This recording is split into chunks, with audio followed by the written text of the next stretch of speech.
ওরে ঘুমের মধ্যে যদি আজরাইল হাজির হইয়া যায় রে যুবক, ওই মাকেও পাবি না, বাবারও পাবি না, একা একা কবরে চলে যাবি। বন্ধু জোর তোর আপন বন্ধুটাও পর্যন্ত মোবাইলের নাম্বারটা ডিলিট করবে, বলবে বন্ধু আর নাই, মোবাইলে নাম্বার রেখে লাভ নাই। কিসের বাহাদুরি করো রে বাবা, কার পেছনে দৌড়াও? যার পেছনে দৌড়াও কেউ আপন না। এখন থেকে তওবা করো, মনে মনে আমার আল্লাহকে বলো। ও মা বোনেরা, আপনাদের মতো কত মা এই এলাকায় আছে, পর্দা করে, নামাজ পড়ে, স্বামীর মাল হেফাজত করে, মোবাইলে সময় নষ্ট করে না।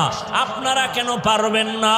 ওরে আপনাদের এত সম্মান, আপনারা তো নবীদের মায়ের মতো মা, সাহাবায়ে কেরামদের মায়ের মতো মা, আপনারা তো খাদিজা রাদিয়াল্লাহু আনহার মতো নারী, ফাতেমা রাদিয়াল্লাহু আনহার মতো নারী, আপনারা তো আম্মা জান আয়েশা রাদিয়াল্লাহু আনহার মতো নারী।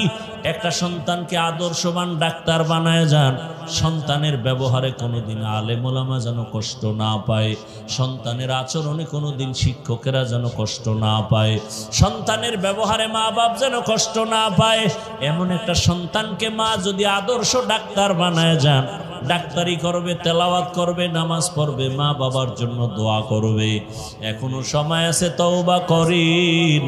আর নামাজ ছাড়বেন না, বেপরদায় চলবেন না, স্বামীর মালের খেয়ানত করবেন না, মোবাইলে গুনাহ করবেন না। ও যুবক বাবারা, আল্লাহর কাছে শুধু একটা কথাই বলো মনে মনে, হে আল্লাহ, আমার মতো যুবক যদি জেনারেল লাইনে থাকিয়া চাকরি করে, ব্যবসা করে, নামাজ পড়ে, আমি কেন পারবো না? ও দয়ার মালিক, জীবনে গুনাহ তো কম করি নাই, গুনার কারণে হাত নাপাক, চোখ নাপাক, জিহ্বা নাপাক, অন্তর নাপাক। আজকে থেকে আর নামাজ ছাড়বো না, দাড়ি কাটবো না, বেপরদায় চলবো না, মা বাবার সাথে বেয়াদবি করবো না, শিক্ষকের দোয়া নিয়া, ওলামায়ে কেরাম মুরব্বীদের দোয়া নিয়া, নবীজির আদর্শ মেনে জীবনটা কাটাবো।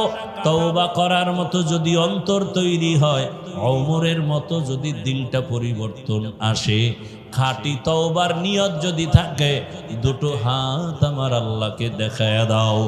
ই কালামে জিন্দা কুরআনে হাকিম, হিকমতে উলায়া জালাসতু কাদিম। নাপাক পানিটা মায়ের বাচ্চাদানির মধ্যে রাখলাম, মাটির সাথে মিশ্রণ করে একটা ভিন্ন আকৃতি বানাইলাম, রক্তের পিণ্ড, এরপরে গোশতের পিণ্ড, এরপরে হাড্ডি, এর উপরে গোশত, এর উপরে কাভার চামড়া।